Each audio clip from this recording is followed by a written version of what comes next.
Hello YouTube chess lovers and my friends, this is Gunjan here. Welcome to my second episode of Lowenthal Sicilian Repertoire from the Black perspective. In this episode, I'm going to cover all the sidelines before we reach to the starting point of the Lowenthal Sicilian main line. As you know from the first part and the intro, the opening arises as follows: e4, c5, knight to f3, knight to c6, and in this series we are only looking at the open Sicilian Repertoire, which start with d4, and after c captures d4, knight captures d4, black plays this thematic thrust in the center, e5. Now if white has to keep his slight advantage, then he has to play knight to b5. However, it is very common for white players to churn out other knight moves, and especially in below 2000 tournament practice, these are some of the obvious choices. So let's see each by turn why these three other knight moves are bad and how black get advantage out of it. The first move I want to consider is knight to b3. After that, the simple thing you have to remember: against all these other knight moves, the first move of the black is very common: knight to f6, attacking on the weak e4 pawn. Obviously, the main line starts with knight to c3. However, before we look at it, there are two golden rules you have to remember at this point. Number one, if your opponent plays either the move f3 or bishop to d3, then you are going to play the move d5, and in this opening, whenever black can manage to play d5 without any sort of counter tactics, then he is instantly better in almost all the variations. Number two, if your opponent continue with bishop to g5, then you always hit this bishop with h6 and get the bishop pair. Let me show you what I mean. Let's say white continue with f3, then you play the move d5, and after e captures d5 and the move knight captures d5. At this point, not only black is ahead in piece development and he has a wonderful center, but white has weakened himself by playing the move f3, and that's why position already looks quite good for the black camp. Well, same goes for the move bishop to g5, as after this move we are going to continue with h6, and white has to take the knight as he cannot play the move bishop to h4.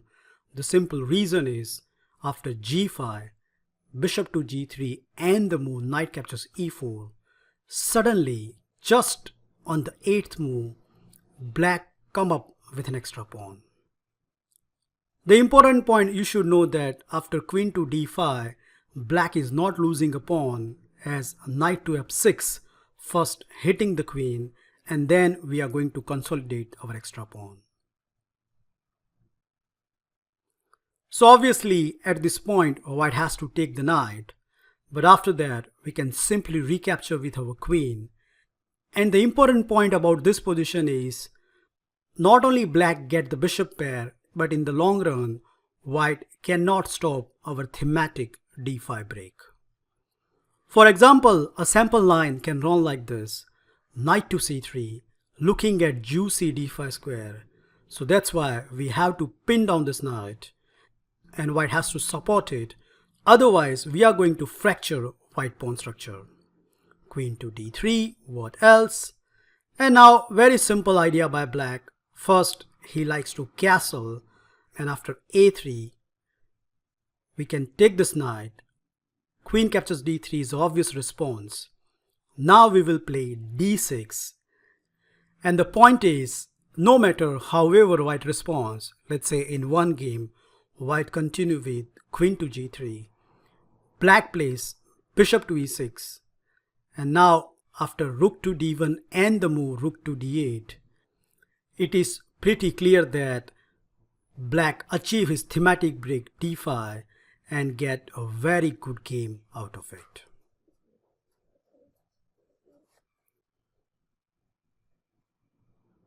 So considering all these factors, at this point white has to play knight to c3, and this is what I like about this line. Every single move from the black is a very forcing one. It just like black is controlling the game from the starting point. The obvious move you have to remember is bishop to b4, pinning down the knight, thus threatening the move knight captures e4, and accordingly white has two choices. If bishop to g5, then this time around my recommendation is you should first capture on c3, and after pawn captures c3, you can see that we have given white a horrible pawn structure on the queen side, and on top we are going to get the bishop pair back with h6. As we have seen earlier, bishop to h4 drops the pawn, so white has to play bishop captures f6, but after queen captures f6, it is very obvious that black is in a completely driving seat. Okay, let's look at what happens after bishop to d3, and if you remember our first golden rule, yup, it's very obvious, d5 achieving this center break, and after e captures d5 and knight captures d5, black threats are already looming on the 8th move of the game. Bishop to d2, what else? And now the simple choice, knight captures c3. If pawn captures c3, then bishop to d6. And even though, let's say white take with the bishop, it doesn't matter because we are going to take this bishop, and after castle, the thematic fracture pawn gives black a healthy advantage.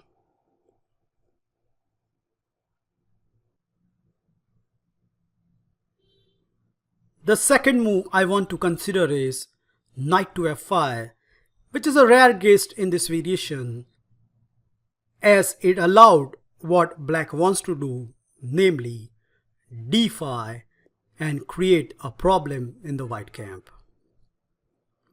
Here it doesn't matter whether white continue with e captures d5 or queen captures d5. In both the scenario, black get a very easy to play and a comfortable game. Let me show you one of the game in the database which highlight the problem in the white camp. Queen captures d5 happen in the game. Black simply exchange the queen and then take on f5, which forces white to capture the piece back with d captures c6. And now very simple, pawn captures c6. Yes, indeed, black has two isolated pawns, but look at the development. And very important thing, black has a center which gives him ample opportunity to attack undeveloped white side. c3 happen in the game, and now very simple plan, black pieces goes to the very natural square, knight to f6, bishop to e2, bishop to c5, castle on the king side, castle on the queen side, and now bishop to g5, which I think it's a kind of inaccuracy, as after h6, white thought that he's giving black some horrible pawn structures. But now the problem comes into the surface as b1 knight doesn't have good squares. In the game, white tried knight to a3, but after just one move, rook to d2, black obtained a completely winning advantage. White tried to bail out with bishop check, but after king c7 and the move knight to c4, which at first sight save all the threat, but rook to c2, and the threat is very obvious, bishop to d3 and removing the knight. White find nothing better than try to exchange the rook with rook to c1, but here he has to face this deadly tactics. Did you spot it? Yup, it's very obvious. Bishop captures f2, winning a very important pawn. White find nothing better than king h1, but after rook takes, and the move bishop to d3, with the bishop pair and a healthy pawn advantage, black indeed win the game in few moves.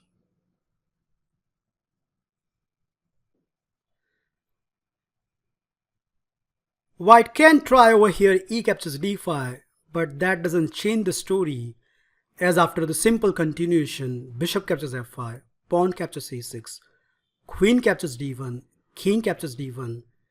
Now tempo move, castle on the queen side, bishop to d2, and simple recapture of the pawn.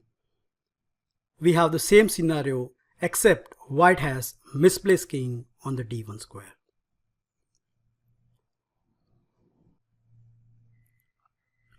The third obvious choice by the white is to play knight to f3, which is in fact the second most popular choice by white.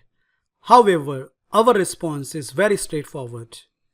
Yup, knight to f6, pressurizing e4, and after knight to c3, the second obvious choice. I think you got it right. Bishop to b4, pinning down the knight, thus threatening the e4 pawn. Well, routine moves comes to the same conclusion. So if bishop to d3, then we have d5. If bishop to g5, then we have h6. And black has no problem at all. So accordingly, two other active moves has been tried by the white. Amongst them, the first move I want to consider is bishop to d2, which is unpinning the knight. However, after simple capture on c3 and bishop capture c3, yes, indeed, both the e-pawns are hanging, but black is the first one who is going to take it. And white has to be very careful here, as there is a small trap, guys, if white continues with bishop captures e5, which is a big time blunder, as after simple knight captures e5, knight captures e5 and the move queen check, black get a piece and in fact the game. So obviously white has to avoid that variation, and the correct response is knight captures e5. But the amazing part is, still white get losing position after the following forcing sequence: knight captures c3, white has to take on c6, and now we will get rid of our isolated pawn with d captures c6, queen captures queen, king takes, and b captures c3. The same crippled pawn are emerging again and again, which black loves to play against it.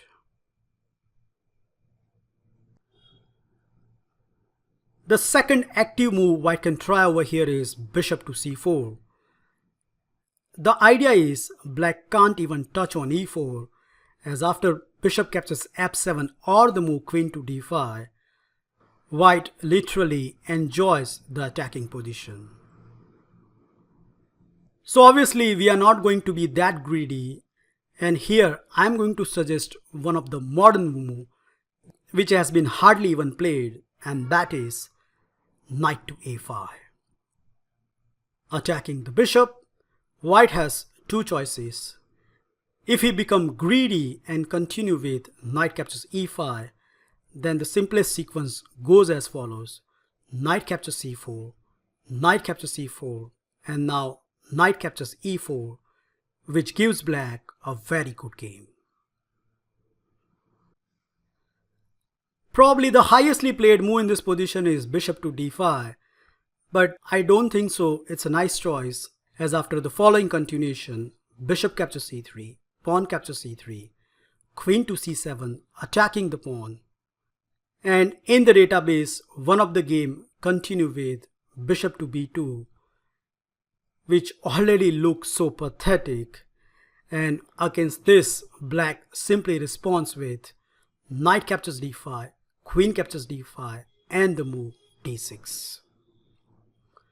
Well, white thought that this is not possible due to the simple rook to d1 and d6 pawn is going to lost. But black defended elegantly with castle on the king side. If white doesn't capture on d6, then next move is bishop to e6. So let's see what happens after queen captures d6, which is obviously a bad choice.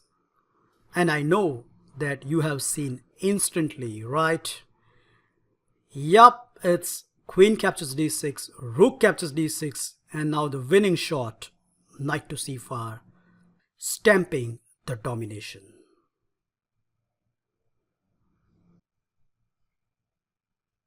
So by looking at all these variations, we come to conclusion that if white doesn't want to get a bad position in the opening, then he has to play knight to b5. Okay, I hope you've seen the intro and you know your opening choices. Here you have to play a6, attacking the knight, and the main move is knight to d6. But let's look at the last two sideline moves by white. What happens if he goes back? Well, the first move is very bad, as after knight to a3, we can continue with our thematic pattern, knight to f6, attacking on e4. We already know what to do if white plays any other moves than knight to c3. But the beauty about this position is, even knight to c3 is not possible at this point.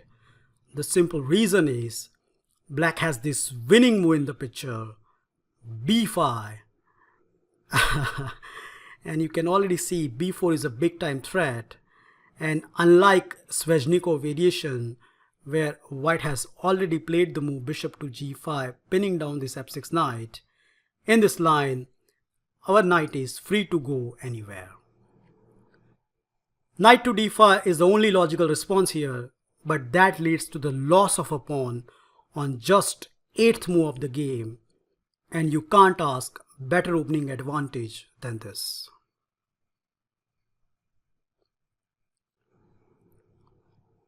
The final move I want to consider is knight back to c3. If you see these arrows, you will understand how pathetic white plays. So this knight on c3 take 4 moves to reach to that square. And the important thing is, the knight on b1 is not a happy chappy, as he has to go now to the inferior square. Well, no matter, black plan is very obvious. You are going to continue with knight to f6. And once again, it doesn't matter whether your opponent continue with bishop to d3, bishop to c4, bishop to g5. Our plan will remain same. To illustrate how easy this position is for the black, I like to show you a model game between two masters where white continue with bishop to g5, pinning down the knight, thus threatening knight to d5, but black played equally elegantly with bishop to c5, completely stopping knight to d5. Why? What happens after knight to d5? Well, very obvious. You can see the tactical idea by black. Yup, this boom boom move, bishop captures f2. If king to e2, then bishop goes back to c5 and black is a clear pawn up. And the other option, king captures f2, is even worse, as after knight captures e4, black emerged with a 2-pawn advantage by getting his piece back. So obviously knight to d5 is a worse choice for the white, and accordingly he should concentrate on developing f1 bishop. Now the good point is, it doesn't matter whether your opponent continue with bishop to d3 or bishop to c5, black planning of campaign will remain same. So for example, in this game, white continue with bishop to d3, black plays h6, and now if you take the knight, then black will obtain the bishop pair. So naturally, white continue with bishop to h4, but after that, black continue with the obvious move d6. If knight to d5, then g5 is a very strong reply, and same goes for knight to d2, as bishop to e6 creates the d5 push. So at this position, most often move played is castle on the king side, which looks so natural, but the amazing part is it is a big time error by white camp. Well, now you will see the aggressive side of the Lowenthal Sicilian, as the target is set down, which black immediately jump on it with g5. Attacking the bishop, bishop to g3, and now no prize for guessing next reply. Very obvious. Yup, you guessed it. h5. So it is pretty clear that black is going for the throat. If h4, then knight to g5 is extremely strong. So in the game, white continue with h3. But it doesn't stop black at all, as after h4, bishop to h2 and the move g4, black attack is crashing through on the king side. H captures g4 happen, bishop captures g4, comes out with a tempo, bishop to e2 defending, and now the obvious move, rook to g8, lining up the rook against a weak king.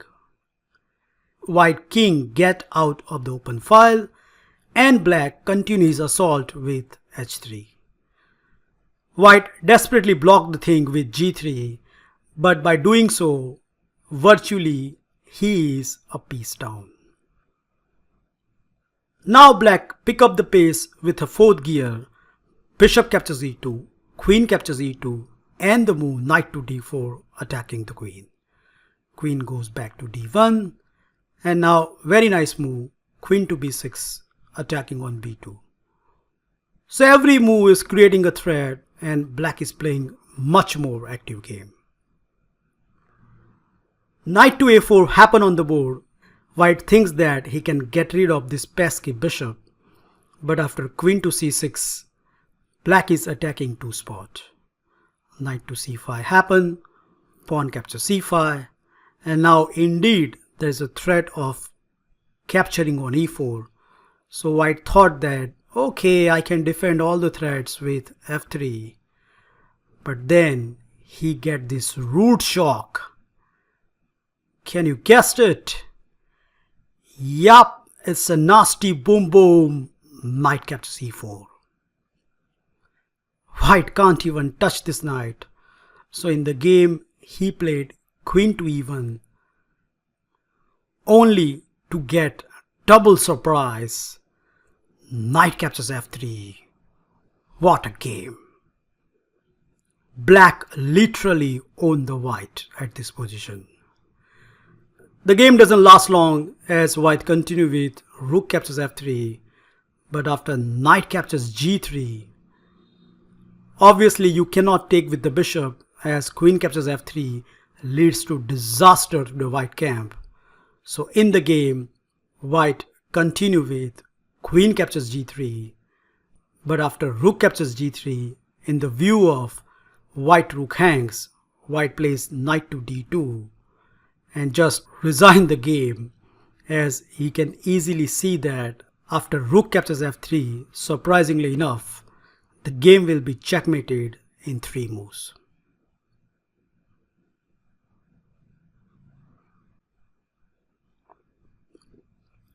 That's it guys. I hope I have given enough information to play this variation very confidently if your opponent played any sideline moves. And all you have to remember is this golden move, that once the knight moves, then you have to play knight to f6 attacking on e4, and look out for this thematic thrust d5, which already give a comfortable and easy to play position for the black camp. Well, thank you for watching this video. Feel free to like, subscribe and comment, and I'll meet you in my next episode very soon. Bye and take care.